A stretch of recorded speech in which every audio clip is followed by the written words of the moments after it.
No subúrbio da cidade litorânea de Blackpool existia uma realidade pouco falada e que as autoridades locais não queriam encarar. Uma rede de homens em busca de menores comandavam os principais restaurantes locais. E adolescentes da região faziam favores em troca de dinheiro, comida e cigarro. Tudo veio à tona em 2003, quando Charlene Downes, com apenas 14 anos, simplesmente desapareceu em um dos becos da cidade.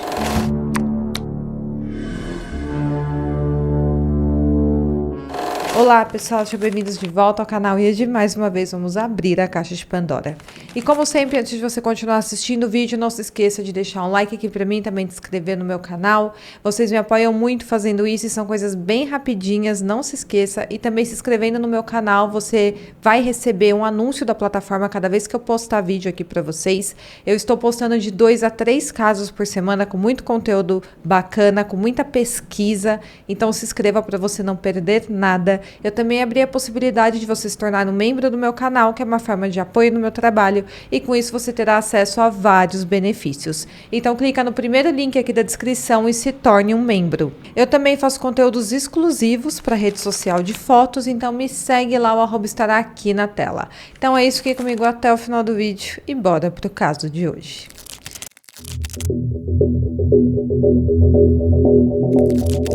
Charlene Elizabeth Caroline Downes nasceu em 25 de março de 1989 em Coventry, na Inglaterra. Ela tinha um irmão chamado Robert, mais novo, e duas irmãs mais velhas, chamadas Emma e Beck, todos filhos do casal Karen e Robert Downes.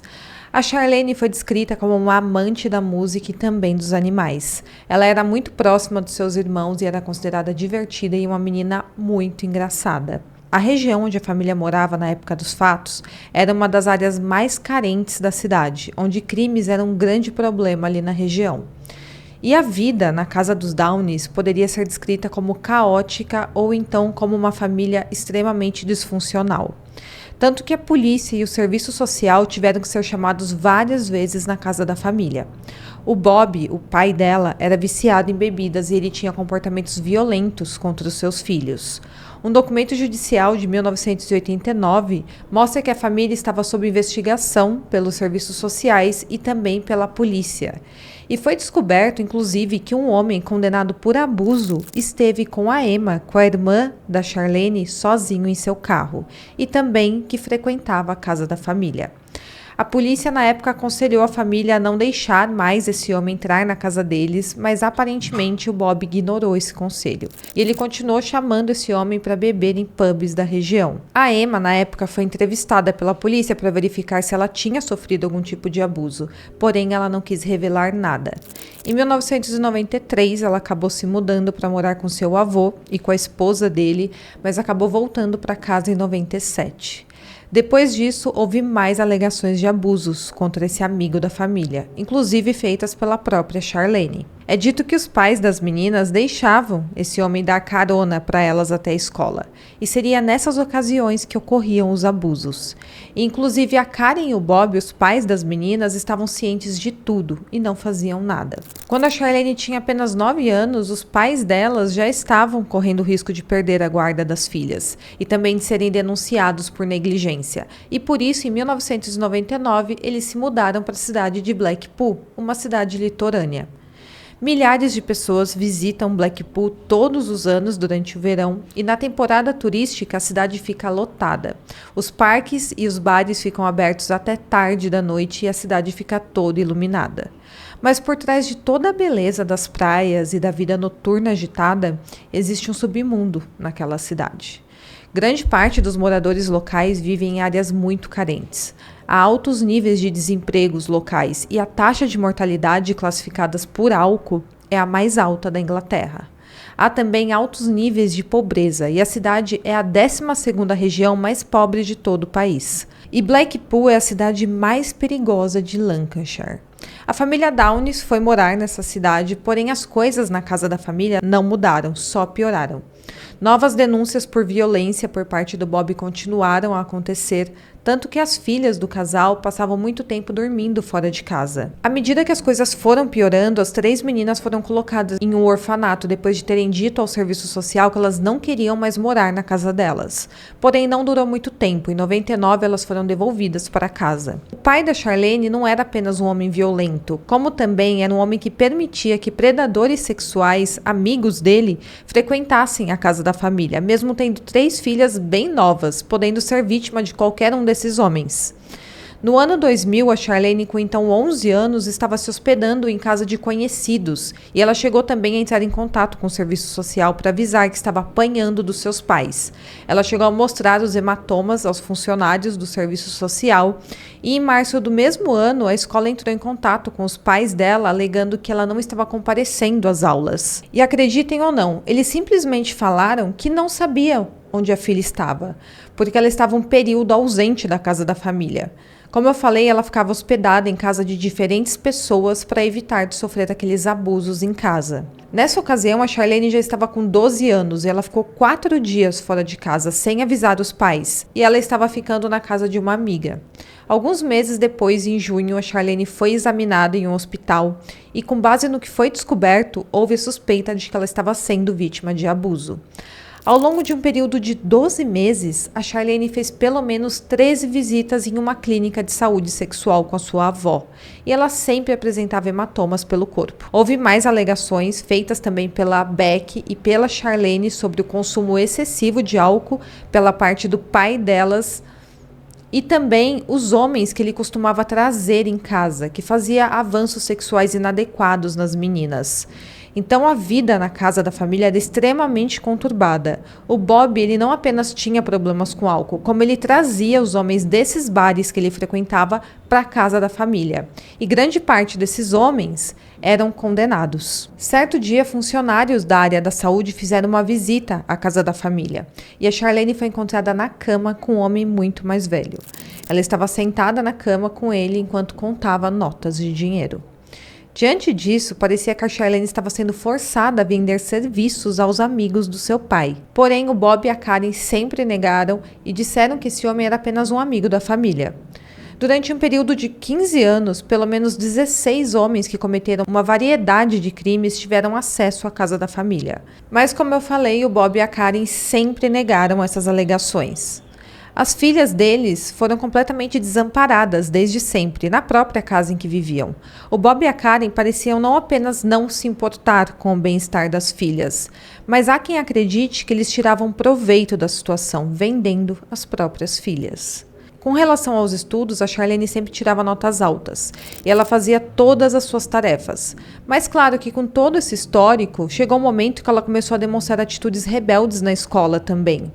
Esse comportamento fez com que ela acabasse levando algumas suspensões durante o ano de 2003. E ela aproveitava esse período livre para ficar passeando pelo centro da cidade. A Charlene era uma típica adolescente. Ela se dava bem com todos que ela conhecia e também com todos os seus irmãos. E sua irmã, Rebecca, falou que ela era uma menina que amava a vida e que era muito atrevida. E também era sua melhor amiga. Como eu falei, o Bob, o pai das meninas, frequentava vários pubs pela cidade de Blackpool. E durante uma dessas vezes, ele conheceu um homem chamado Ray Morrow e convidou esse homem para ir até a sua casa. O Ray aceitou o convite e acabou, na verdade, morando ali na casa da família.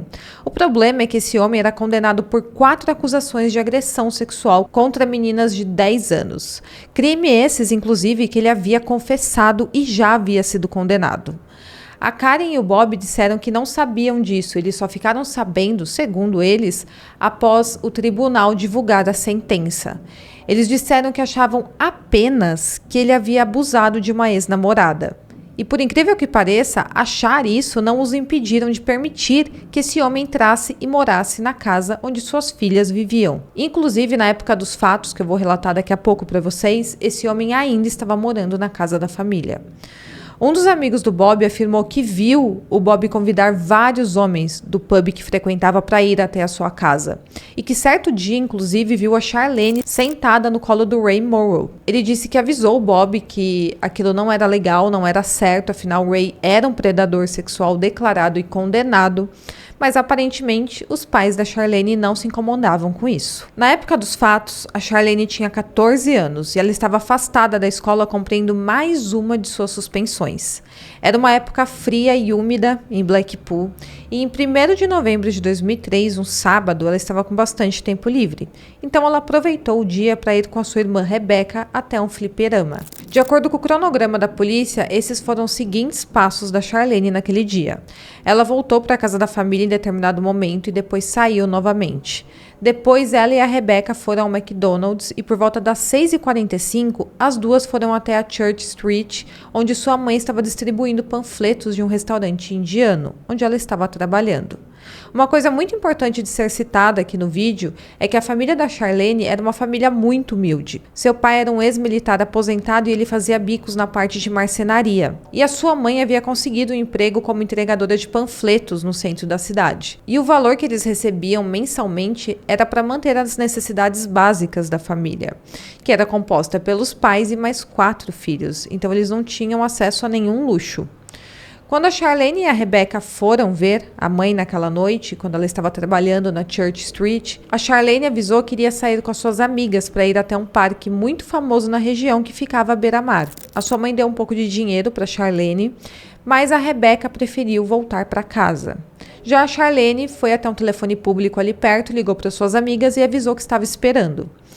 A Charlene ficou esperando suas amigas junto com a sua mãe, conversando ali com a sua mãe, e se encontrou com elas ainda na presença da mãe dela.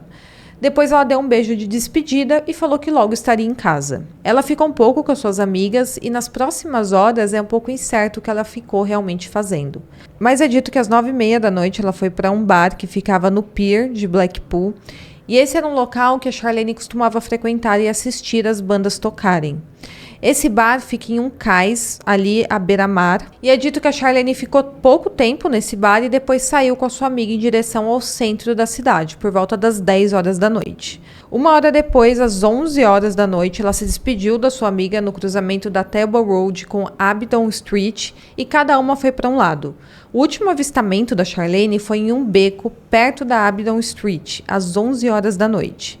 Este é um beco muito conhecido lá em Blackpool, e as meninas da cidade costumavam usar esse beco para entrar nas lojas pelos fundos para comprar cigarros e bebidas. A Charlene nessa noite estava vestindo jeans preto com um desenho de águia dourada na frente, um suéter preto com pedras brancas e também botas pretas.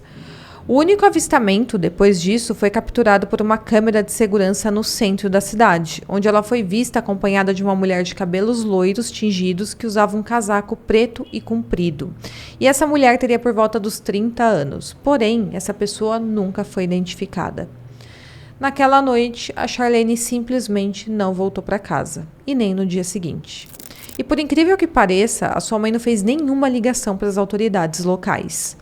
Apenas no dia 3 de novembro, ela fez a ligação para a polícia para relatar o desaparecimento da sua filha. Hi, Blackpool Police. We just received a 999 call on your phone. Is there a problem? So my daughter's been missing since Saturday night. I thought she'd been back by now, but she hasn't returned. She came down to see me at work. I said, oh, I'll see you later, Mum. She went off to the phone and I've not seen her since. What's she called? Charlene.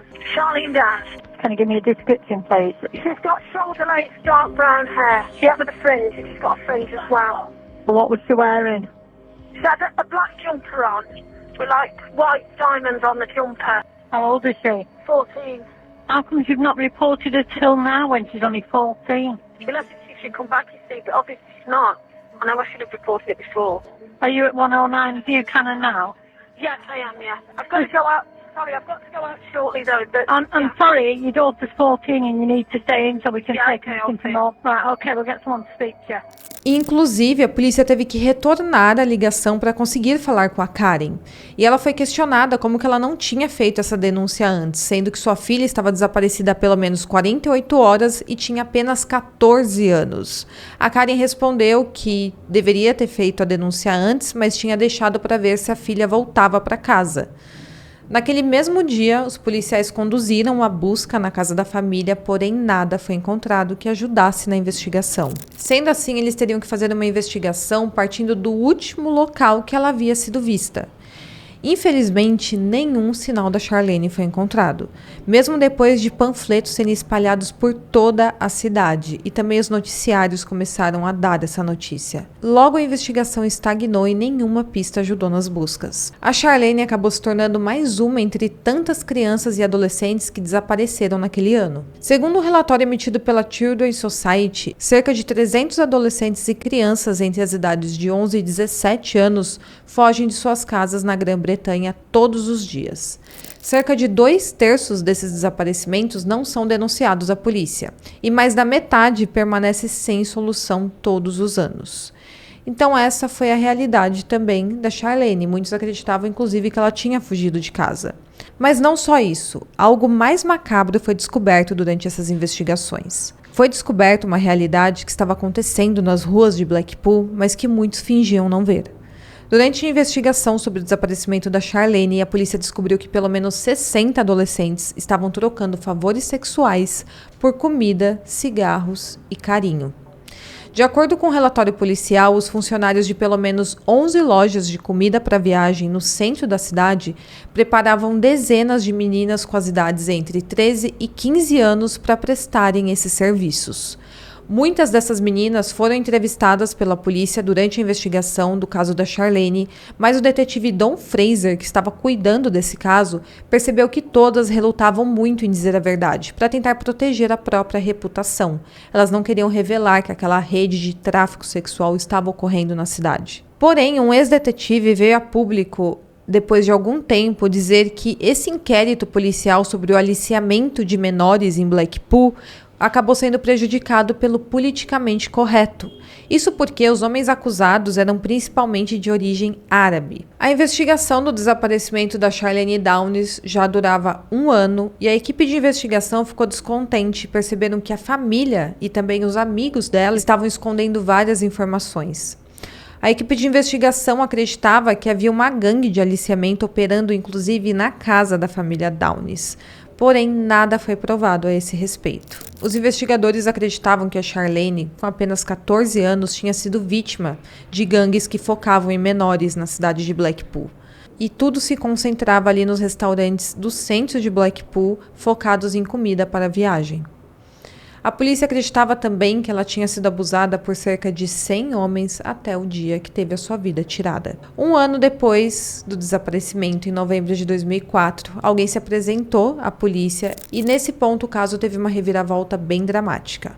Um homem chamado David Cassidy se apresentou à polícia com uma história bem perturbadora para contar sobre o caso da Charlene. O David era dono de um fliperama e ele também fornecia caça-níqueis para as lojas da região. E ele disse que um amigo dele, chamado Tariq, alegou que seu irmão, Yad al-Batik, havia confessado o crime contra Charlene e que outro homem chamado Mohammed Havesh o ajudou a encobrir o crime. Mohammed Havesh nasceu no Irã, mas depois ele se mudou para o Reino Unido. E o Yad al-Batik era da Jordânia. E ambos eram proprietários de restaurantes de comidas para a viagem de Blackpool. E eles eram especializados em comida árabe, especialmente em kebab. E agora esses homens estrangeiros estavam com seus nomes envolvidos no caso de uma criança desaparecida. E parecia que finalmente agora a investigação iria caminhar para algum lado. Essa era a oportunidade que a polícia estava procurando durante todo aquele ano. Os policiais perguntaram ao David se ele poderia usar um microfone escondido, uma escuta escondida, e tentar fazer com que o Tariq falasse novamente sobre o crime, para garantir que agora pelo menos a conversa fosse gravada. E o David concordou em ajudar a polícia. Em janeiro de 2005, a polícia realizou uma busca na casa do Mohammed Havesh, onde acreditavam que o crime tinha acontecido, porém nada relevante para a investigação foi encontrado. Mas algo que a investigação forense notou foi que o local estava muito limpo, sendo que aquela era uma casa extremamente antiga. Inclusive, certos resíduos encontrados nesse tipo de residência supostamente não foram encontrados lá dentro, o que indicava que parecia que o local havia sido limpo antes da polícia investigar a casa. Nenhum DNA valioso ou evidência foi encontrada no local. Porém, os 2 homens, o Mohammed Havesh e o Iad foram chamados para serem interrogados. E enquanto eles estavam sendo interrogados na delegacia, os policiais aproveitaram a oportunidade para ir até a casa desses homens e instalar escutas secretas. Eles instalaram nas casas e também nos carros desses homens. Na delegacia, enquanto isso, ambos negaram qualquer envolvimento no crime e, na verdade, falaram que nem conheciam a Charlene. Porém, as gravações escondidas começaram assim que os dois deixaram a delegacia. Um total de 52 fitas foram gravadas ao longo de 4 semanas. Porém, infelizmente, em uma péssima qualidade de áudio. E com isso ficava muito difícil de identificar o que de fato eles estavam falando. Inclusive, algumas escutas foram instaladas muito perto da televisão. Então, as vozes deles, enquanto eles conversavam, ficavam misturadas com o barulho da televisão. A detetive Jen Bissent, que ficou trabalhando com o detetive Don Fraser, se ofereceu para ouvir todas essas fitas e fazer as transcrições dela. Havia 52 fitas e tinha 90 minutos de gravação em cada uma delas. Ao longo de 18 meses, a detetive ouviu cada fita para fazer a transcrição. Caso a detetive Jan achasse que o conteúdo da fita era de interesse da investigação, ela enviava a uma empresa comercial para ser avaliado, aprimorado e salvo em CD. Porém, o dispositivo de escuta, como eu falei, foi muito mal instalado. Havia ruído de interferência vindo da televisão. E tanto o Iad quanto o Mohamed, que geralmente falavam inglês, tinham um sotaque muito carregado. A detetive Jan passou 6 horas por dia durante 18 meses ouvindo e transcrevendo todas aquelas fitas e ela separou cada parte considerada relevante para a investigação. Apesar da má qualidade das gravações, ela pensou ter ouvido uma conversa em que os 2 homens estavam preocupados e também em pânico após sair da delegacia. Isso era uma evidência importante, porque se a pessoa não é culpada, não tem por que ela estar desesperada. Durante a conversa, eles falam sobre um inquérito de homicídio e depois a Jan acredita ter ouvido os 2 homens falando sobre retornar a um cemitério e também sobre ossos grandes. Em uma das gravações, ela também acredita ter ouvido Mohamed dizer: "Não aguento, estou tão preocupado e foi você quem a matou." Mas ainda assim, como eu falei, era muito difícil entender o que de fato eles estavam falando. Outra gravação um pouco mais clara feita era possível ouvir o Mohamed falando com alguém sobre o David Cassidy, o informante da polícia. Na conversa, eles brincam dizendo que o David deveria ter a vida tirada e depois ser transformado em um kebab. O amigo do Mohamed que está conversando com ele nessa ocasião disse o seguinte: "Você tem uma loja de kebab para vendê-lo." E o Mohamed depois dá risada. Além de administrar esse restaurante, o Mohamed em sua vida pessoal costumava adotar jovens e crianças vulneráveis de Blackpool. A detetive Jan Bissent, que estava fazendo ali a transcrição dos áudios, questionou uma das ex-filhas adotivas do Mohamed. E essa menina afirmou que não havia nada de ruim para falar sobre ele, que ele era um homem super honesto. Porém, uma das ex-filhas adotivas do Mohamed mais tarde o acusou de agressão sexual. I woke up and his hands were down my pants with his fingers inside.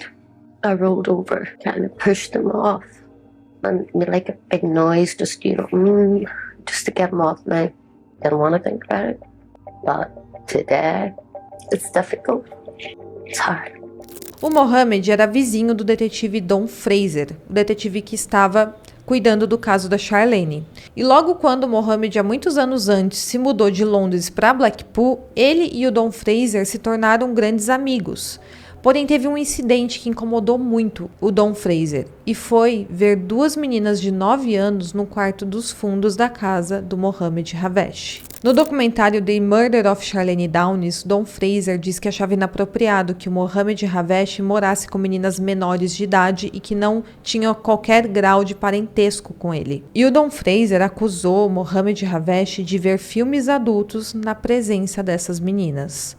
A polícia, na ocasião, foi até a casa do Mohamed para investigar e ele alegou que isso realmente aconteceu, mas que foi um descuido, porque tinha uma fita no videocassete e as meninas deram play enquanto ele não estava no ambiente. O Don Fraser, depois disso, não acreditou nas palavras do Mohamed e a partir disso eles cortaram qualquer contato. Logo depois, o Don Fraser ficou sabendo que o Mohamed Havesh tinha se candidatado para ser pai adotivo de jovens delinquentes.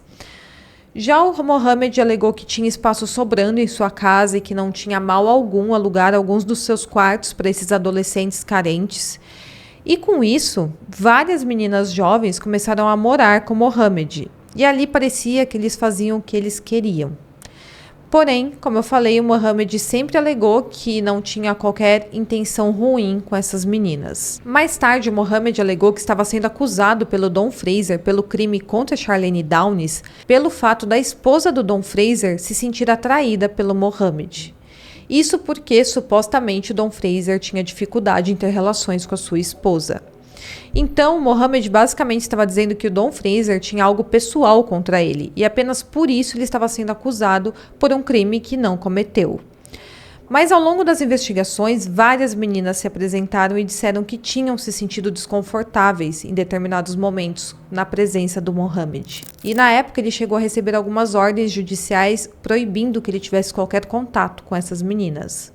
Nesse documentário, uma menina conta que aos 14 anos ela ia bastante ao restaurante do Mohamed para comer batata frita, essas coisas, e que ele sempre oferecia emprego a ela, até o dia que ela resolveu aceitar.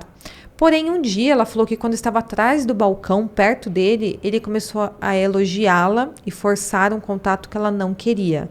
Ele tocou no pescoço, depois encostou nas pernas e também nas partes íntimas dela. Já contra o Yad, que era sócio do Mohamed no restaurante, uma mulher se apresentou dizendo que uma noite estava bebendo em um pub e acabou ficando um pouco bêbada. Ela então decidiu atravessar a rua e ir até o restaurante desses homens, que se chamava Funny Boys, para beber um café com leite ali. Segundo essa mulher, depois disso ela não se lembra de mais nada. Ela acha que alguém colocou alguma coisa na sua bebida. Algumas horas depois, ela acordou com seu telefone tocando e quando abriu os olhos, ela não sabia onde ela estava. Ela contou que estava sem roupas, se levantou rapidamente, se vestiu e desceu algumas escadas correndo e fugiu. Ela então ligou para os policiais e contou o que havia acontecido. E segundo essa mulher, os policiais investigaram e descobriram que o Yad havia tido relações com ela enquanto ela estava inconsciente. E pior, o homem tinha filmado tudo. No fim, a polícia nunca levou esse caso a julgamento. Essa mulher falou que não sabe se de fato era o Yad que tinha abusado dela. Ela falou que nunca viu essas fitas que a polícia alegou que tinha e as acusações acabaram sendo retiradas. Enquanto isso, sem nenhum sinal da Charlene, parecia que ela tinha simplesmente evaporado, a polícia mudou a sua estratégia. Este não era mais um caso de pessoa desaparecida, e sim um inquérito de homicídio, mesmo sem nenhum corpo ser encontrado até então. Com as fitas das escutas escondidas e as informações do David Cassidy, a polícia acreditava que tinha provas o suficiente para acusar os dois homens. O Yad Al-Batik, com 29 anos, foi acusado de ter tirado a vida da Charlene, enquanto Mohamed Havesh, com então 50 anos, foi acusado de se livrar do corpo dela. E como ele teria se livrado do corpo dela é o mais bizarro. Ele teria cortado o corpo em partes e colocado nos kebabs para vender aos seus clientes no restaurante. Em 17 de março de 2006, os dois homens foram presos e assim permaneceram até maio de 2007, quando iniciou o julgamento. O problema é que a promotoria perceberia que eram pouquíssimas evidências que eles tinham. Afinal, aquelas fitas das escutas escondidas não eram nem um pouco claras, não dava para entender realmente o que eles estavam falando. E o David Cassidy também era um informante um tanto quanto suspeito, porque ele tinha sido funcionário do Mohamed Havesh. E os dois tiveram um desentendimento no passado, quando o David foi demitido. Nessa ocasião, o David exigiu o seu salário e o Mohamed se recusou a pagar, porque, segundo o Mohamed, o David era um homem que não fazia nada, faltava no serviço, enfim, e ele foi demitido. No fim, eles acabaram se espancando e a briga envolveu até a polícia na época. Então, a alegação é que talvez o David Cassidy apenas estava querendo se vingar do Mohamed Havesh, contando toda aquela história de que ele tinha sido cúmplice em um crime. Porém, a promotoria alegou que o Yad estava tendo um relacionamento com a Charlene e que o motivo do crime seria o medo da polícia descobrir aquilo e ele ser preso, porque a Charlene era uma menor. Para a promotoria, Charlene era uma das várias jovens que tinha relações com homens mais velhos, que trabalhavam ou eram donos de lanchonetes de comidas para viagem. Foi alegado que a Charlene se tornou uma figura familiar ali pelos becos de Blackpool. É dito que ela sempre ia a esses becos onde buscava comida de graça ou então dinheiro e cigarros e em troca supostamente prestava favores a esses homens mais velhos. Os 2 homens disseram que não a conheciam e muito menos tiveram algum tipo de relacionamento com ela. Porém, várias pessoas afirmaram mais tarde que tinham visto a Charlene atrás do balcão do restaurante deles. O promotor também alegou que uma testemunha ouviu o Iad falando sobre ter relações com garotas brancas e teria mencionado a Charlene, e ele a chamava de excêntrica. Durante o julgamento, o júri ouviu as conversas gravadas nas quais se alegava que o Iad dizia que tinha tirado a vida da Charlene e que ela teria sido cortada e que seu corpo tinha sido colocado em kebabs. E em outra gravação ele teria dito o seguinte: eu a matei uma garota, só estava com raiva. E o Mohamed teria dito o seguinte: não sobrou nada dela, ela estava aqui, ela morreu, realmente não sobrou nada. Mas novamente, como eu falei, houve muitas dúvidas se de fato era isso que eles estavam falando, ou se a detetive que já conhecia o caso e que fez essas transcrições ouviu o que queria ouvir nessas conversas. E lembra que em 2005 David aceitou usar uma escuta para gravar algumas das suas conversas, como o Tariq? Lembrando que o nome do Iad e do Mohamed só foi parar nessa investigação através da alegação do David. O David falou que o irmão do Iad, o Tariq, tinha contado a ele que o Iad e o Mohamed tinham tirado a vida da Charlene. E em 2005, David aceitou usar uma escuta para confirmar essa história durante uma conversa com o Tariq. E a defesa então solicitou que essa gravação da conversa fosse demonstrada no tribunal. Os investigadores então informaram que não sabiam onde tinha ido parar esse CD com essa gravação. O juiz ordenou que a polícia encontrasse o áudio quanto antes e os entregasse. E adivinha, o CD foi encontrado, mas tinha um grande arranhão. E como resultado, a polícia falou que provavelmente não teria como reproduzir esse CD por causa do arranhão. Mas a defesa colocou esse CD para tocar e acreditem ou não, nessa conversa, o Tariq diz ao David que nunca falou nenhuma daquelas coisas sobre o Iad e o Mohamed. Diante disso, as provas que a promotoria tinha eram muito poucas, quase nenhuma. E agora o único informante da polícia havia mentido. No fim, nada foi provado e o júri não conseguiu chegar a um veredito após dias de deliberações. Como resultado, o julgamento foi cancelado. Um novo julgamento foi marcado e agendado para abril de 2008, porém, quando eles estavam se preparando para realizar esse julgamento, promotoria e defesa, foram identificados erros tão graves na investigação e a prova das escutas colocadas nas casas dos acusados eram consideradas tão falhas que a polícia de Lancashire não pôde oferecer nenhuma evidência contra os acusados. E com isso, os homens foram libertados. Isso significava que aquelas escutas nunca poderiam serem apresentadas como provas no tribunal. O órgão de fiscalização da polícia concluiu que a investigação foi conduzida de uma forma pouco profissional e foi atormentada por um catálogo de erros que minou o processo judicial.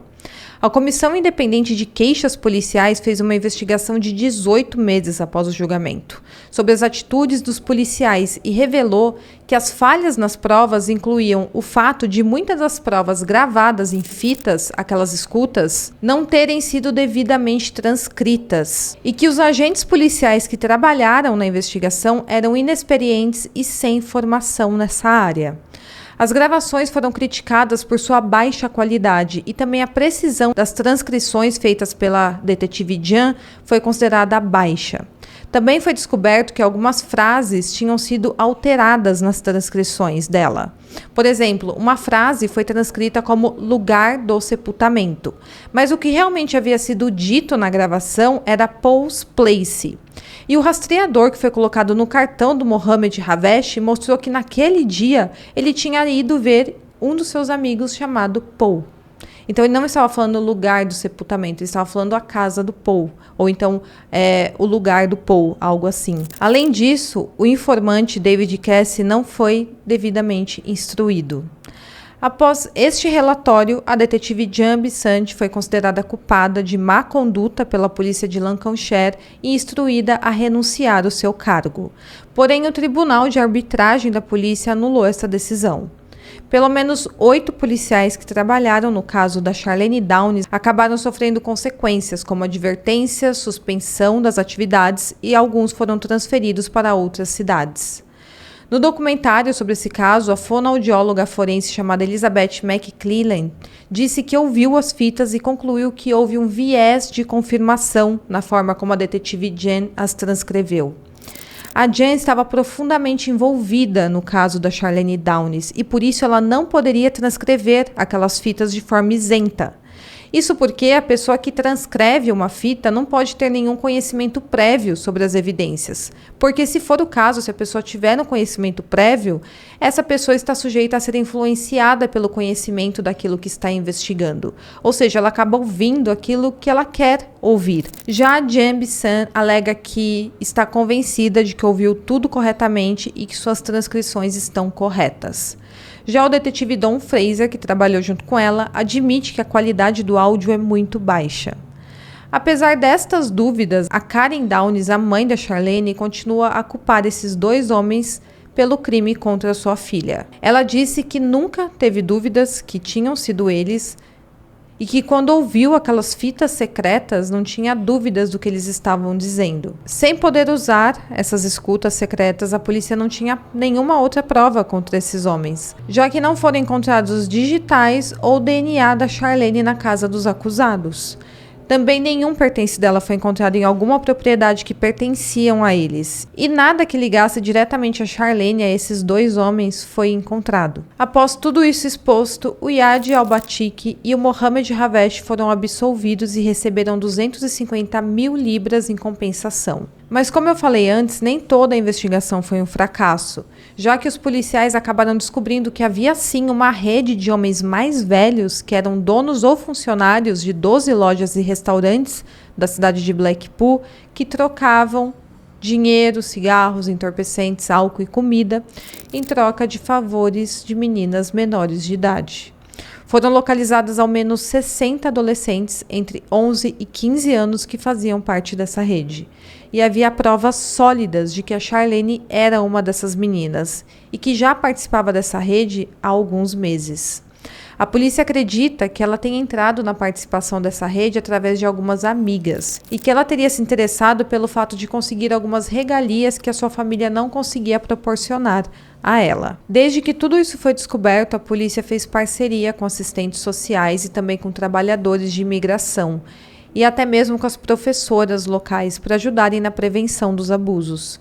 A polícia chegou a fazer também algumas prisões na época de pessoas que eram ligadas a esse ato criminoso, porém nenhuma delas teria alguma relação com o desaparecimento da Charlene Downes. O jornal The Guardian publicou em maio de 2008 uma matéria sobre essa rede de abuso e deixou todo o país chocado com os acontecimentos. Por fim, no caso da Charlene, os únicos 2 homens acusados acabaram sendo inocentados e eles acusaram a polícia de falsificar aquela fita contra eles.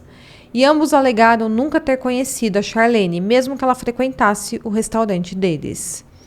Porém, em 2011, o Yad Al-Batik acabou sendo preso por outro crime. Ele foi condenado por agressão depois de ter dado uma cabeçada em uma mulher de 18 anos, após ter um acesso de raiva. Em 10 de novembro de 2014, o caso da Charlene acabou se tornando tema de um programa da BBC One e ganhou o título de The Girl Who Vanished, que em tradução seria A Garota que Desapareceu. A polícia passou a oferecer uma recompensa de 100 mil libras para qualquer pista que levasse ao paradeiro da Charlene ou ao responsável pelo seu desaparecimento.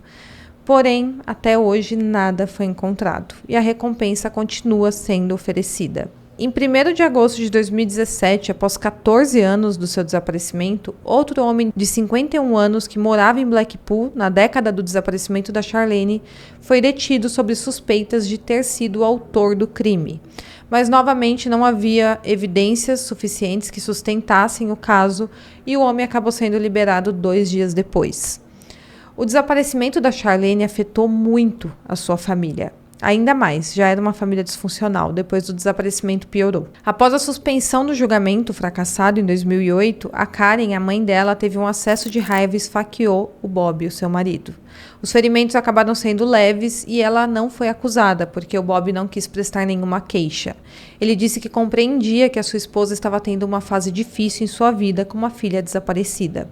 Em março de 2009, a Emma, a irmã da Charlene, se declarou inocente de agressão racial contra o irmão do Iad. Aparentemente, ela fez algum ataque pessoal contra esse homem, mas ela sustentou que não tinha motivação racial.